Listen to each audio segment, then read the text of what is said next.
Good morning, नमस्कार। आइए आज फिर हम लोग वर्ग 10 के पोलिनोमियल की क्लास को आगे बढ़ाएंगे।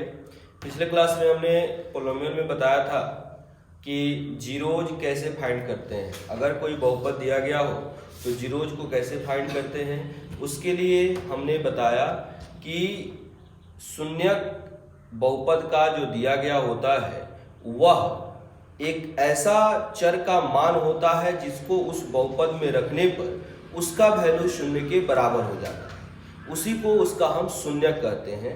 यानी कि कोई भी किसी चर का बहुपद दिया हो, px दिया हो, py दिया हो, pz दिया हो, उससे कोई मतलब नहीं है।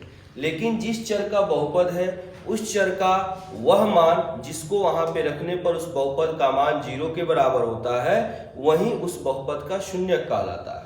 इसका टेस्ट भी हम कर लेते हैं। जैसे पिछले क्लास में हमने रैखिक बहुपद, एक घातीय बहुपद का शून्यक कैसे निर्धारित करते हैं इसके बारे में हमने सीखा था। फिर से एक बार उसके कंसेप्ट को बताते हैं कि कैसे हम शून्यक की गणना करते हैं। इसके लिए बहुपद चाहे कोई भी हो, एक घातीय हो, द्विघातीय हो, चाहे त्रिघातीय हो, कुछ भी हो, पहले तो उसको हम शून्य के बराबर करते हैं।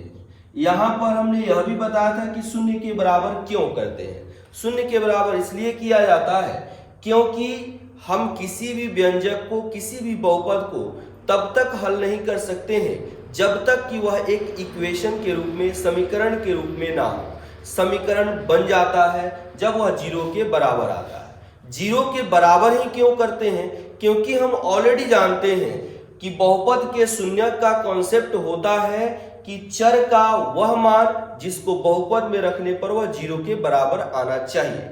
यानी कि हमारा टारगेट ही है कि वह मान जो 0 के बराबर लाएगा वही उसका शून्यक कहलाएगा। इसीलिए इसको जब बराबर करते हैं तो शून्य के बराबर ही करते हैं। अब आगे हम लोग बढ़ेंगे, द्विघात बहुपद का शून्यक ज्ञात करेंगे। ध्यान देंगे, बार बार हम यह बता रहे हैं कि यह ऑनलाइन क्लास है, इसमें समय कम देना है, इसलिए जो हम बात करेंगे यहाँ पर वह आपके कंसेप्ट, वह आपका जो प्रश्न होगा, जो आप पढ़ रहे हैं उसकी ही बात होगी। अदरवाइज कोई बात इसमें नहीं होगा। हाँ, अगर कोई किसी को परेशानी है तो जो हमने बताया है आप मेरे नंबर पे कॉल करके पूछ सकते हैं, मैसेज करके पूछ सकते हैं। जो हमने नंबर बताया है वह नंबर उसमें डाला गया है, उस नंबर पे आप टोटल अपना इंफॉर्मेशन, अगर कहीं पर भी दिक्कत है तो आप प्राप्त कर सकते हैं या रिकमेंड करेंगे। अगर नहीं कहीं समझ में आया है तो फिर से उसको हम समझाने का प्रयास करेंगे। आइए देखते हैं, रैखिक बहुपद का हमने कंसेप्ट पिछले क्लास में बताया था कि कैसे उसका शून्यक निकालते हैं। उसका कुछ एग्जाम्पल देख लेते हैं, उसके बाद हम लोग द्विघात बहुपद का शून्यक का गणना करेंगे।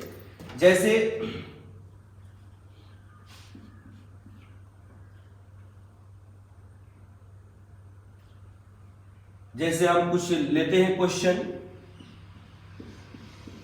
px बराबर 3x + 5। यह आपको पहले चेक करना होगा कि कौन सा बहुपद है। इसमें यह x चर का बहुपद है क्योंकि यहाँ पर चर का घात जो है वह शून्येतर पूर्णांक संख्या है, इसलिए यह बहुपद है। चर का अधिकतम घात 1 है, इसलिए यह रैखिक बहुपद है, एक घातीय बहुपद है। अब इसका शून्यक निकालना है तो दो प्रोसेस से निकाल सकते हैं। पिछले क्लास में हम लोग दो, मतलब कि या तो प्रोसेस से निकालिए या बाय फॉर्मूला निकालिए। जैसे फॉर्मूला हम लोग प्राप्त किए थे पिछले क्लास में कि अगर रैखिक बहुपद का व्यापक रूप ax + b के रूप में दिया हुआ है तो इसके लिए हम जो शून्यक निकाले हैं, यानी कि शून्यक x बराबर -b/a, यानी कि माइनस अचर पद, अचर पद कहे तो कांस्टेंट टर्म हो गया,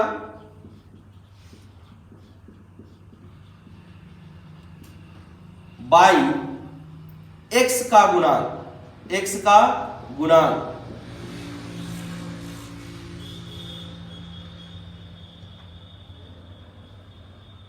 x का गुणांक कहे तो हो गया कोएफिशिएंट ऑफ x। यानी कि आप इस फॉर्मूला से भी काम कर सकते हैं, नहीं तो प्रोसेस हमने बताया कि सबसे पहले जो बहुपद दिया जाता है उसको शून्य के बराबर करते हैं, पुनः उसको हल करते हैं और हल करने के पश्चात उसका जो वैल्यू आता है वही आपका शून्य हो जाता है। अब थोड़ा ध्यान देंगे यहां पर px बराबर 3x प्लस 5 हो गया। अब यहां से शून्य हम निकालेंगे तो शून्य के लिए px बराबर 0, px का वैल्यू इतना है इसलिए 3x plus 5 is equal to 0।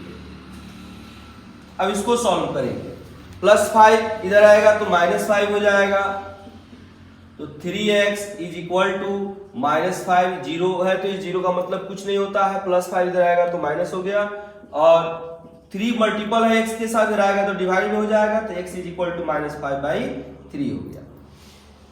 यह आपका रिजल्ट हो गया बाय प्रोसेस। आप चाहें तो बाय फॉर्मूला भी इसको निकाल सकते हैं, फॉर्मूला से सीधे आपको कुछ नहीं करना है। आप जानते हैं शून्य के लिए x is equal to minus अचर पद अब बटा x का गुणांक, x का गुणांक, यानी कि माइनस का माइनस हो गया, यहां पे अचर पद कांस्टेंट टर्म 5 है इसलिए 5 हो गया और x का गुणांक यानी x के साथ 3 है तो 3 हो गया। दोनों का आंसर सेम है। यह आपका फर्स्ट प्रोसेस हो गया, फर्स्ट मेथड हो गया, यह आपका सेकेंड मेथड हो गया। आप चाहें तो दोनों में से किसी से भी बना सकते हैं, कोई दिक्कत नहीं, लेकिन ज्यादा बेहतर होगा कि आप इसके द्वारा बनाएं। अगर ऑब्जेक्टिव दिया हुआ है तो इससे आप डायरेक्ट आंसर तक पहुंच सकते हैं, तो ऑब्जेक्टिव के लिए इसको ध्यान में रखें और सब्जेक्टिव में अगर क्वेश्चन पूछता है तो इसको ध्यान में रखें, इसके द्वारा इसका काम करें। अब आपको टेस्ट करना है बताए थे, टेस्ट करने का मतलब यह है कि हमारा जो वैल्यू आया है, जो शून्यक आया है, वास्तव में उसका शून्यक है कि नहीं। तो हम जांच कैसे करेंगे, इस वैल्यू को उस बहुपद में शामिल चर के स्थान पर रखने पर यदि वह 0 को देता है तो हमारा रिजल्ट सही है। तो हम इसको टेस्ट भी कर सकते हैं। कोई भी काम हम जब करते हैं तो वह काम सही हो रहा है या गलत हो रहा है, इसको जानने के लिए हम जांच जरूर करते हैं और उसी क्रम में यह जांच हम करेंगे। हम लोग शून्यक निकाल रहे हैं इसलिए हमको चाहिए कि यह वैल्यू हम बहुपद में रखें जिसके कारण हमारा वैल्यू शून्य के बराबर आना चाहिए। अब कैसे हम इसको चेक करेंगे, थोड़ा ध्यान देंगे। शून्य का आपका आया x is equal to minus 5/3, बहुपद आपका दिया हुआ है px is equal to 3x plus 5। अब हमने बताया है कैसे मान को निकालते हैं। तो x का मान रखना है तो वह जगह हम खाली कर देंगे, जगह खाली छोड़ देंगे। 3 हो गया, जगह खाली छोड़ दिए, प्लस 5 हो गया। अब देखिए जहां जहां x का जगह हम खाली छोड़े हैं उसके जगह पर माइनस 5/3 रख देंगे। यह मल्टीपल है इसलिए 3 से 3 कैंसिल हो गया। अब यहां पर हो जाएगा -5 प्लस 5, यह हो जाएगा 0। यानी कि यह वैल्यू इस बहुपद में हमने रखा तो इसका मान आ गया 0, इसलिए हम कह सकते हैं जो हम शून्यक निकाले हैं वह इसका शून्यक है। या इसमें कहीं इसके अलावे -5/3 के अलावे दुनिया में ऐसी कोई भी संख्या नहीं होगी जिसको इस x के स्थान पर रखे तो इस बहुपद का मान 0 आ जाए। यानी कि इसके लिए केवल एक और एक अद्वितीय मान यही है जिसके लिए इस बहुपद का मान 0 होगा। यानी कि यह एक घातीय बहुपद है, रैखिक बहुपद है, यानी इसमें चर का अधिकतम घात 1 है, इसलिए इसमें शून्य की संख्या केवल 1 होगी। इस तरह से हम रैखिक बहुपद का शून्यक ज्ञात कर सकते हैं। इसमें कुछ और उदाहरण हम बताते हैं, थोड़ा ध्यान देंगे। तो अभी हमने बताया कि अगर इस तरह का ऑब्जेक्टिव काम करना हो तो आप इसको याद रखेंगे, इसके द्वारा आप कर सकते हैं। सब्जेक्टिव में आपको प्रश्न पूछता है, सब्जेक्टिव में पूछेगा तो आपको तो ऐसे 3 तरह के क्वेश्चन आपके एग्जाम में पूछे जाएंगे, long type question, short type question और ऑब्जेक्टिव क्वेश्चन। तो अगर ऑब्जेक्टिव में पूछा जाएगा तो आप इसके द्वारा आसानी से काम कर सकते हैं, और नहीं तो यह क्वेश्चन लॉन्ग टाइप में ही पूछा जाएगा, शॉर्ट टाइप में पूछा जाएगा। तो शॉर्ट टाइप के लिए आप यह काम करेंगे, जांच कहेगा या नहीं कहेगा। अगर आप करते हैं तो बेहतर है, कर लीजिएगा तो उससे नंबर नहीं कटेगा, बशर्ते कि आप जो भी कॉपी चेक करने वाला होगा उसकी नजर में आप बेहतर होंगे, आपका बेहतर मार्क्स मिलेगा, नंबर कटने की संभावना कम रहेगी। तो इसके बाद एक और हम इस पे बताते हैं क्वेश्चन इसी का। इसमें रैखिक बहुपद, एक घातीय बहुपद के बारे में हम लोग शून्यक निकालने का पढ़ रहे हैं। तो हमको बस यह देखना है कि इसमें चर का अधिकतम घात 1 हो। ध्यान रहे, कभी कभी होता है कि आपको अचर पद दिखाई नहीं देता है। बहुपद तो रैखिक होता है लेकिन अचर पद दिखाई नहीं देता है। जैसे एक और उदाहरण हम देखें, हमने ले लिया py is equal to 3y। यहां पे यह y चर में बहुपद है, y चर में बहुपद है, इसका घात 1 है तो रैखिक है। अब यहां पर हम वैल्यू निकालेंगे शून्यक के लिए। हम लोग फर्स्ट प्रोसेस से बना रहे हैं। सबसे पहला काम क्या करते हैं हम, py इज इक्वल टू 0, यानी कि बहुपद जो दिया है उसको शून्य के बराबर करेंगे। अब इसका मान कितना है, 3y इज इक्वल टू 0। अब y में 3 मल्टीपल है, इधर आएगा तो डिवाइड में हो जाएगा, तो y इज इक्वल टू 0/3, यानी क्या हो गया 0, यानी कि इस बहुपद का शून्यक होगा 0। अब यह भी हम कर सकते हैं, जैसे एग्जाम में आपको पूछेगा कि कोई रैखिक बहुपद इस तरह का दे देगा और कहेगा इसका शून्यक बताइए, तो यह आप लॉजिक के द्वारा भी डायरेक्ट आंसर दे सकते हैं कि जब अचर पद दिखाई नहीं देगा रैखिक बहुपद में तो उसका शून्यक हमेशा शून्य ही होगा। शून्य के अलावा दूसरा कोई आपका नंबर नहीं आएगा, केवल शून्य होगा। कब, जब रैखिक बहुपद में कांस्टेंट टर्म अचर पद दिखाई नहीं देगा, उस स्थिति में इसका शून्यक मूल हमेशा शून्य ही होगा, केवल और केवल। अब देखिए यहां पर सेकेंड प्रोसेस से जो आप देखे हैं, x इज इक्वल टू, हमने फॉर्मूला निकाला था माइनस अचर पद बटा। अब यहां पर चूंकि यह चर y है तो हम x नहीं लिखेंगे, y लिखेंगे, तो y इक्वल टू माइनस अचर पद अब बटा। हम लोग जो पढ़े थे कंसेप्ट उसमें हमने बहुपद के लिए चर x लिया था, इसलिए जो रिजल्ट आया था वह x के अकॉर्डिंग आया था। यहां पे हम चर y ले रहे हैं तो हम y के अकॉर्डिंग काम करेंगे, तो y का गुणांक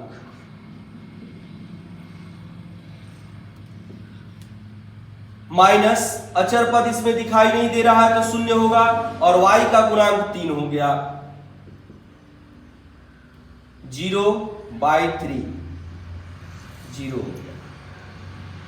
यह आपका हो गया इसका शून्यक py बराबर 3y के लिए, यानी कि 3y के बहुपद के लिए हो गया। आप चाहे तो जांच कर सकते हैं, आपका y का शून्यक आ गया 0, py दिया हुआ है इज इक्वल टू 3y, तो y का जगह छोड़ देंगे। अब इसके जगह पर हमको 0 रख देना है, 3 में 0 से गुना करेंगे 0 आ गया, यानी कि जो हमारा रिजल्ट है वह सही है। तो इसके लिए कोई ज्यादा नहीं सोचना है, यह जनरली ऑब्जेक्टिव में आएगा। तो आपको देखना क्या है कि रैखिक बहुपद है और उसके साथ अचर पद दिया हुआ नहीं है, अचर पद कुछ भी नहीं है, तो सीधा इसका शून्यक हम 0 लेंगे। इसमें कोई संकोच की बात नहीं है, इसमें कोई सस्पिशन की बात नहीं, कोई कंफ्यूजन नहीं होना चाहिए। डायरेक्ट आप यहाँ पे इसका रिजल्ट, इसका शून्यक आप 0 बता सकते हैं। अब हम लोग आगे बढ़ते हैं, यह रैखिक बहुपद के लिए हो गया, कैसे शून्यक का निर्धारण करते हैं। अब हम लोग चलेंगे द्विघात बहुपद में। द्विघात बहुपद में कैसे शून्यक को निर्धारित करेंगे इसको जानेंगे। ऐसे द्विघात बहुपद का फैक्टर करके हम लोग पढ़े हुए हैं, इसका गुणनखंड 9th क्लास में। शून्यक तो नहीं निकाले हैं लेकिन इसका फैक्टर हम लोग पढ़े हुए हैं। उसके आगे हम लोग को यहाँ पे शून्यक निकालना है, उसके लिए काम करना है, थोड़ा ध्यान देंगे। द्विघात बहुपद के शून्यक का निर्धारक, शून्यक का निर्धारक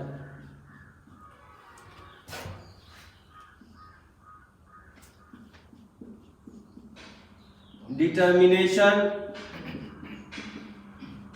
of zeros of quadratic polynomial।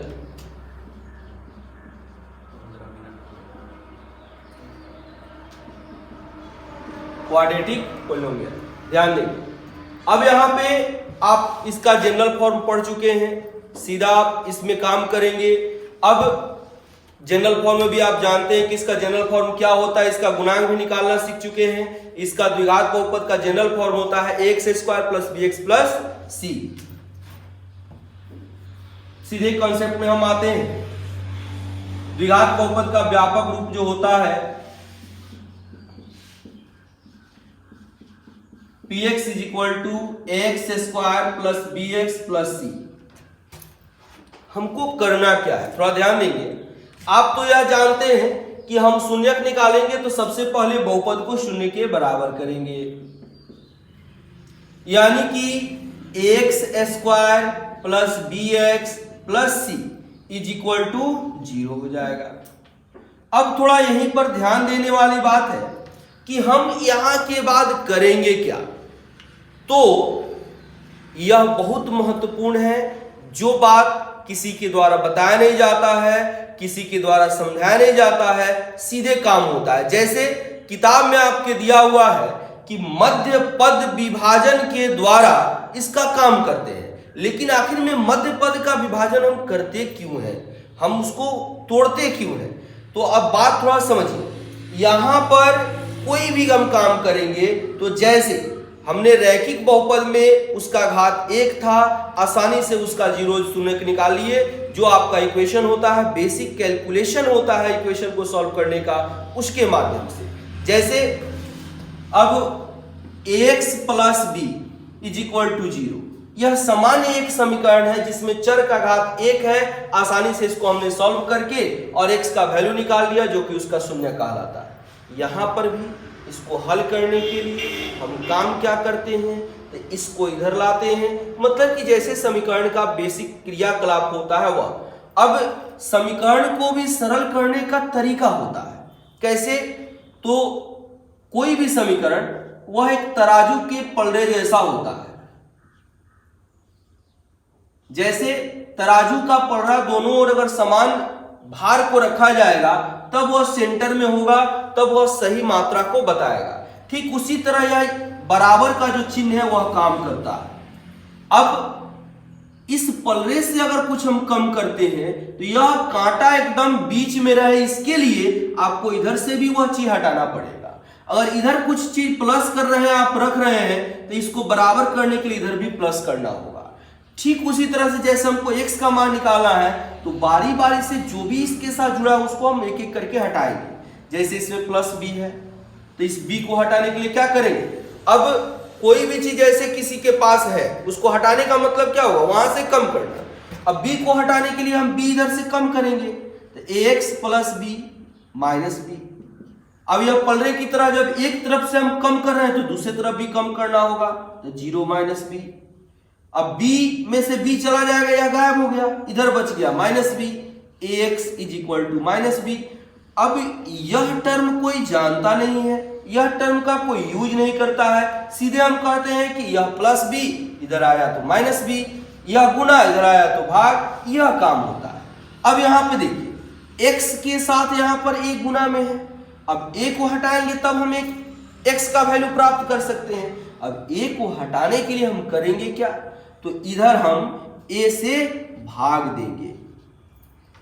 तो जब इधर देंगे तो इधर भी हमको देना पड़ेगा भाग। अब a से a गायब हो गया, इधर बचा x, इधर बचा माइनस b बाई a। अब यहां पे इस टर्म को कोई पढ़ता नहीं है, कोई बताता नहीं है, सीधे हम यहां से यहां आ जाते हैं। यह हमारा इक्वेशन को सॉल्व करने का तरीका हुआ, जिसको हम कहते हैं कि समीकरण के एक पक्ष में अगर कोई प्लस में है तो दूसरे पक्ष में जाता है तो माइनस में हो जाता है, अगर घटाव में है तो दूसरे तरफ जाता है तो प्लस में हो जाता है, गुना में है तो भाग में है तो गुना में, ऐसे कहता है। लेकिन यह बीच वाले टर्म को गायब कर देता है। लेकिन अगर कंसेप्ट के द्वारा अगर बाय प्रोसेस पढ़े तो यह ही इसका मेन पार्ट है, जिसके द्वारा यह प्लस माइनस में होता है, माइनस प्लस में होता है, गुना भाग में होता है। अब यहां देखिए, अब यहां पर इस तरह यह जो हम लोग पढ़े हैं, मेन कंसेप्ट किसी भी शून्यक को निकालने का सिर्फ रैखिक बहुपद के लिए ही होता है और किसी बहुपद के लिए होता नहीं है। इसलिए हम वह काम करते हैं जिससे कि यह द्विघात बहुपद रैखिक बहुपद में परिवर्तित हो जाए। तो रैखिक बहुपद में परिवर्तित करने हेतु ही हम मध्य पद को तोड़ते हैं। मध्य पद को इस प्रकार से तोड़ते हैं कि यहां पर जो दो पद आए वह गुना करने पर फर्स्ट और लास्ट के गुणनफल के बराबर हो और यह जोड़ने घटाने पर यह बीच वाले के बराबर, यानी कि बीच वाला जो मिले वह तो मिले ही मिले, लेकिन गुना करने पर इसके बराबर। अब आप कहिएगा कि गुना करने पर उसके बराबर क्यों हो? क्योंकि जब गुना करने पर उसके बराबर होगा तो उसके वह गुणनखंड में शामिल होगा, और जब गुणनखंड में शामिल होगा तो उस उभयनिष्ठ पद को हम कमन के रूप में बाहर निकाल सकते हैं, ले सकते हैं। जो सब में शामिल होगा वह कमन हो गया, तो उसको हम सबके लिए लागू कर सकते हैं। इसलिए अब यहां पर सबसे पहली बात हमने बताया कि यहां पर इसका गुणनखंड, इसका शून्यक निकालने के लिए हम मध्य पद का विभाजन करेंगे। मध्य पद का विभाजन क्यों करेंगे? मध्य पद का विभाजन इसलिए करेंगे क्योंकि यहां पर पदों की संख्या 4 हो जाए। 4 क्यों करेंगे? क्योंकि इन चारों पद के द्वारा उभयनिष्ठ पद को बाहर लेकर के इसको रैखिक बहुपद के रूप में हम बदल सके। अब यहां पर करते क्या है, कैसे करते, थोड़ा ध्यान दें। पहला पद हो गया एक्स स्क्वायर प्लस, यह जो आपका वेरिएबल है इसको रहने देंगे।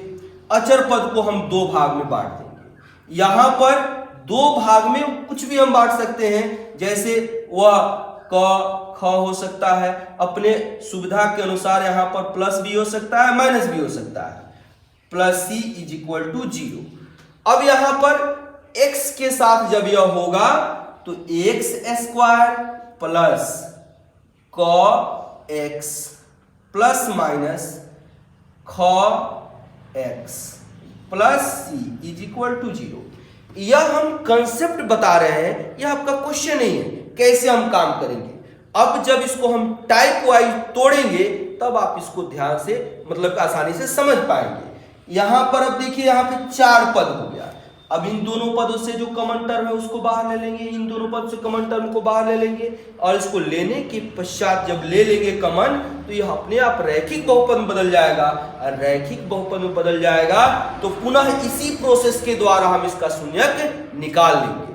अब आते हैं आगे। जैसे कभी भी यह आप जानते हैं कि x प्लस ए का स्क्वायर यानी कि a प्लस बी का होल स्क्वायर, जब इसको आप तोड़िएगा तो 3 पद मिलता है, लेकिन इसको हम लिख सकते हैं x प्लस ए इंटू एक्स प्लस ए। ठीक इसी प्रकार से यहां पर देखिए यह 3 पद है, जब तोड़ेंगे यह 2 रैखिक बहुपद के रूप में मिलेगा, और इसी को हम जब सॉल्व करेंगे तो हमारा 2 शून्यक प्राप्त होगा। यानी क्योंकि यह अधिकतम घात 2 है तो रैखिक बहुपद 2 मिलेगा, रैखिक बहुपद 2 ठो मिलेगा, और उन्हीं दोनों रैखिक बहुपद को जब हम हल करेंगे तो हमें 2 शून्यक प्राप्त होंगे।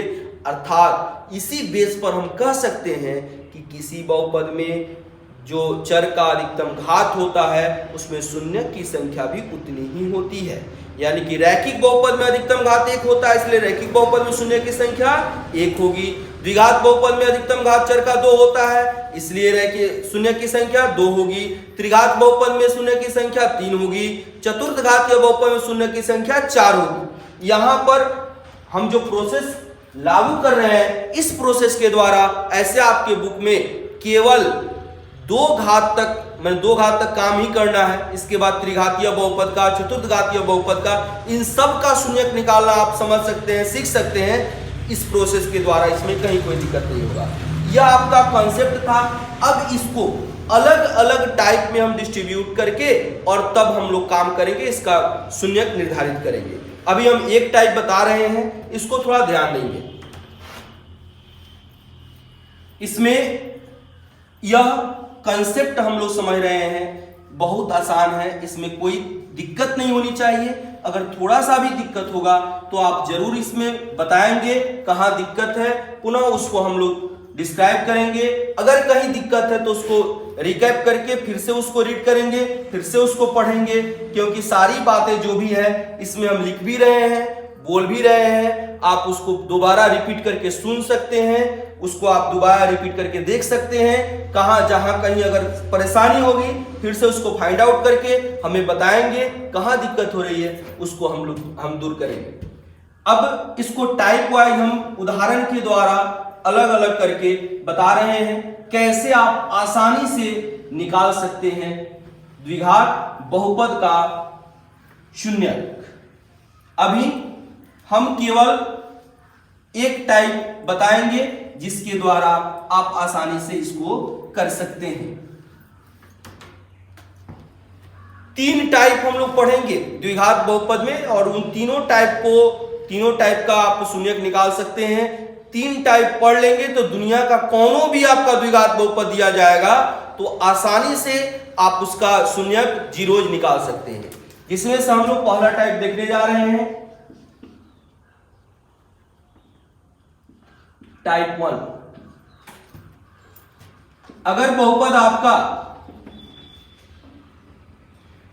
x² माइनस a के रूप का हो, यहां देख लीजिए, यहां पर क्या है, x का पावर 2 है।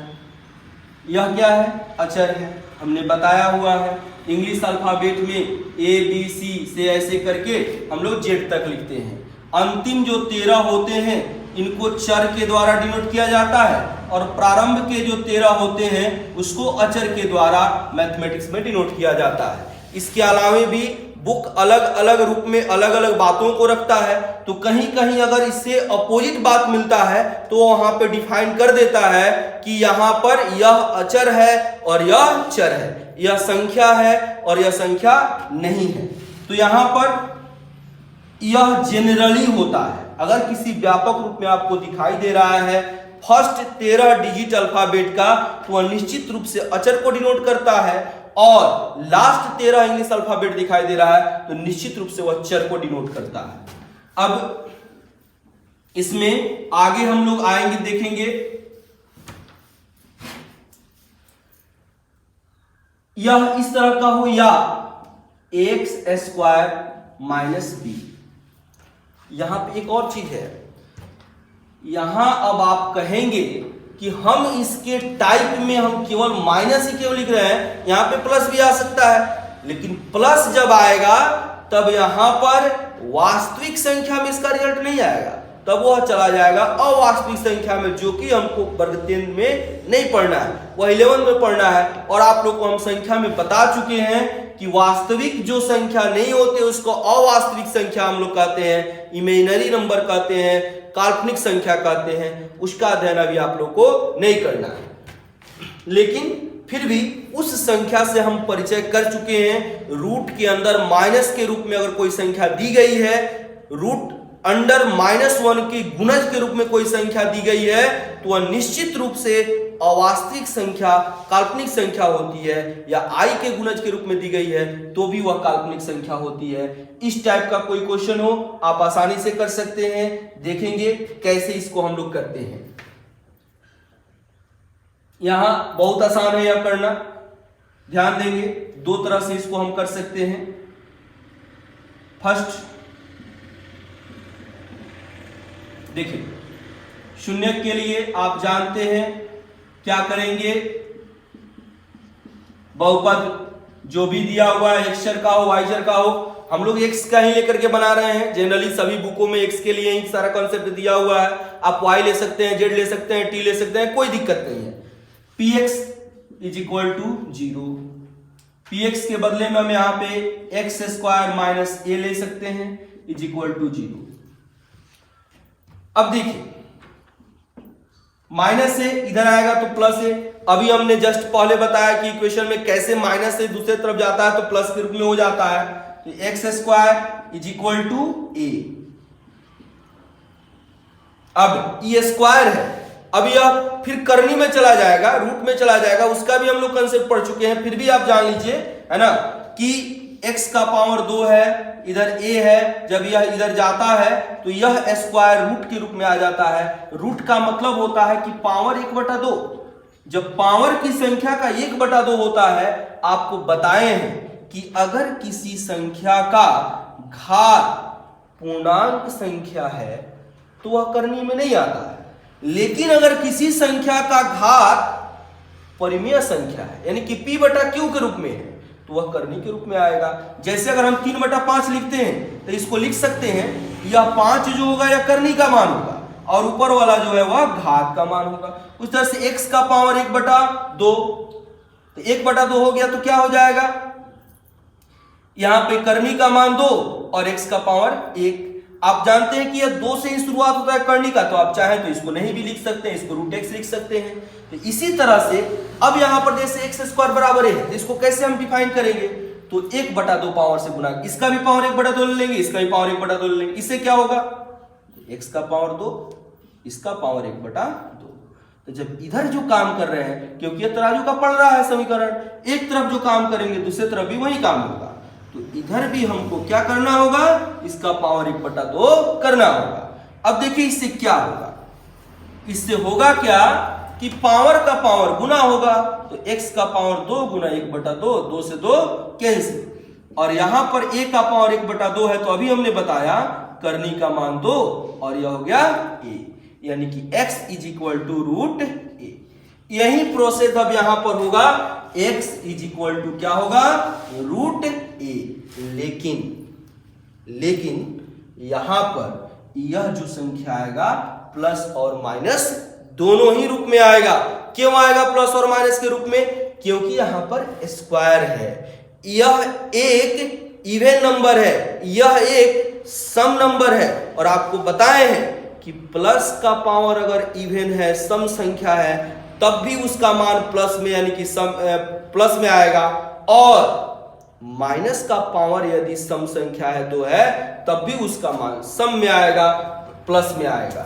यानी कि माइनस का भी पावर 2 हो तब भी वह प्लस में आता है, अब प्लस का पावर 2 हो तब भी वह प्लस में आता है, यानी कि x is equal to plus minus दोनों के रूप में यह रिजल्ट देगा। अब यहां देखिए, यहां पर 2 शून्यक हमको मिलेगा क्योंकि यहां पे घात कितना है, 2 है। अब इसके पहचान के लिए अब जैसे हम कहें 2 आदमी हैं, अब 2 आदमी है तो इसका पहचान भी हमको चाहिए, नहीं तो जब भी हम आदमी कहेंगे दोनों आदमी का इंडिकेशन हो जाएगा। इसलिए दोनों आदमी के पहचान के लिए हम कहते हैं कि एगो ए है और एगो बी है, एगो राम है और एगो श्याम है। तो यहां पर भी 2 मान आ रहा है, तो इसका पहचान भी हमको चाहिए, इंडिकेशन भी चाहिए। तो इसके पहचान के लिए हम अपने मन से एक कहते हैं कि अल्फा है और एक कहते हैं बीटा है। हम यह मात्र एक सिंबल ले रहे हैं, अल्फा बीटा कुछ नहीं है, एक सांकेतिक मैथमेटिकल डिजिट है, डिजिट नहीं है, एक सांकेतिक स्वरूप है, एक सांकेतिक चिन्ह है जिसके द्वारा हम इसको प्रकट कर रहे हैं। तो सांकेतिक ऐसे अल्फा बीटा गामा का प्रयोग हम लोग करते हैं केमिस्ट्री में, जो कि एक रेडिएशन होता है, एक विकिरण होता है, रेडियो एक्टिविटी में आता है, रेडियो सक्रिय विकिरण होता है अल्फा बीटा गामा। लेकिन हम यहाँ पे प्रयोग में ला रहे हैं अल्फा और बीटा मात्र पहचान के लिए। आप चाहें तो यहाँ पे कुछ भी और भी ले सकते हैं, लेकिन सारे पुस्तकों में डिफाइन किया गया है कि अल्फा और बीटा, और एग्जाम में पुस्तक का बात ही मान्य होता है, इसलिए उसके अकॉर्डिंग हम अल्फा और बीटा ले लिए। अल्फा हो गया +√a और बीटा हो गया -√a। ध्यान दे, यहां घात चूंकि 2 है, द्विघात है, इसलिए यहां पे 2 मूल आया, अब यहां थोड़ा देखेंगे आगे, एक दूसरा टाइप शून्यक के लिए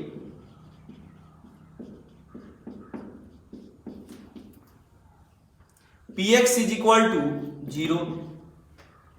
अब X square minus A is equal to 0, इसको तोड़ सकते हैं।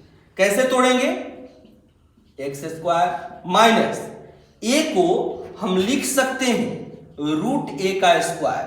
कैसे लिख सकते हैं? तो रूट ए का स्क्वायर कहने का मतलब यह हो गया, रूट ए को अभी हमने बताया है कैसे लिख सकते हैं, ए का पावर 1/2 का पावर 2, तो ए 1/2 इंटू 2 से 2 कैंसिल हो गया, ए हो गया, यानी कि रूट ए का स्क्वायर ए होता है। तो ए के बदले में हम इतना लिख सकते हैं इज इक्वल टू 0। अब यह एक फॉर्मूला होता है, आप जानते हैं formula A square minus B square is equal to A plus B into A minus B. अब इसी फॉर्मूला के अकॉर्डिंग इसको डिस्क्राइब करेंगे। ए के जगह पर एक्स है, बी की जगह पर रूट ए है। अब इस फॉर्मूला को यूटिलाइज कीजिए, क्या हो जाएगा? X plus root A into X minus root A is equal to 0। अब यहां से दो टर्म, दो रैखिक बहुपद आ गया है। अब एक बार यह रैखिक बहुपद 0 के बराबर होगा और एक बार यह रैखिक बहुपद 0 के बराबर होगा। क्यों होगा? क्योंकि दोनों गुना में है। यह अगर छोड़ देते हैं, गुना में इधर आएगा तो भाग में 0 बटा इतना 0 हो जाएगा। इसको इधर आने दे, इसको इधर लाएंगे, गुना में इधर आएगा तो भाग में 0 बटा इतना होगा तो 0 हो जाएगा, यानी x plus root A is equal to 0। तो x is equal to plus root A इधर आएगा तो माइनस रूट ए, और x minus root A is equal to 0, तो x is equal to root A. यानी कि इसको हम अलग अलग ले लें, अल्फा इज इक्वल टू इतना और beta is equal to root A. यहां पर एक बात और ध्यान रखें, कोई जरूरी नहीं है कि इसी को अल्फा कहेंगे इसी को बीटा कहेंगे। आपको मन करता है तो इसको अल्फा और इसको बीटा कह सकते हैं, यहां पे आप चेंज करके लिख सकते हैं। आप इसके बाद चाहे तो इसकी जांच भी कर सकते हैं। इसके अलावा एक और हमने लिखा है इसमें पद px is equal to X square minus B. यह भी उसी तरह से ठीक वैसे ही चलेगा। px is equal to 0, X square minus B is equal to 0, X square minus B इधर आएगा तो प्लस बी, ए गुना में इधर आएगा तो भाग में b बाई ए। अब देखिए फिर x इज इक्वल टू क्या होगा? Plus minus root under b by, एक प्लस के लिए और एक माइनस के लिए, यानी कि alpha is equal to plus root b by A और beta is equal to minus root b by A. और ठीक इसी तरह इसका दूसरा, ये तो फर्स्ट हो गया, दूसरा उसी तरह बनेगा second, px is equal to X square minus B. तो क्या हो जाएगा? px is equal to 0, X square minus B is equal to 0। तो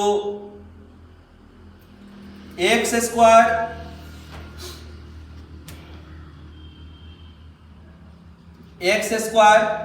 is equal to B, X square A गुना मिल जाएगा तो भाग में B by A, X square, अब इसको फिर B by A is equal to 0। अब फिर इसको क्या करेंगे? X square minus root under B by A का स्क्वायर इज इक्वल टू 0। फिर देखिए या A square minus B square के रूप में आ गया, इसको तोड़ दे, A plus B into A minus B is equal to 0। अब इसके बाद फिर उसी तरह से एक बार इसको 0 के बराबर, एक बार इसको 0 के बराबर। जब इसको 0 के बराबर करेंगे तो x is equal to minus root B by A आएगा, और जब इसको बराबर करेंगे तो x बराबर root under B by A. यानी कि इस तरह का कोई भी क्वेश्चन आपको दिया रहेगा द्विघात बहुपद में, तो आप इसका शून्य का आसानी से निकाल सकते हैं, जिसमें शून्य की संख्या 2 होगी। यह मात्र एक टाइप है, इस तरह का कोई भी क्वेश्चन मिलेगा तो आप आसानी से कर सकते हैं, इसमें कोई दिक्कत आपको नहीं होनी चाहिए। फिर भी अगर दिक्कत होगा तो आप जरूर कमेंट करके बताएंगे, या मेरे व्हाट्सएप नंबर पे आप आएंगे 8083168642, और लगातार मेरे चैनल से पढ़ने के लिए चैनल को सब्सक्राइब करें, शेयर करें और बेल आइकॉन जरूर दबाएं, जिससे कि आपको नोटिफिकेशन मिलता रहे। धन्यवाद।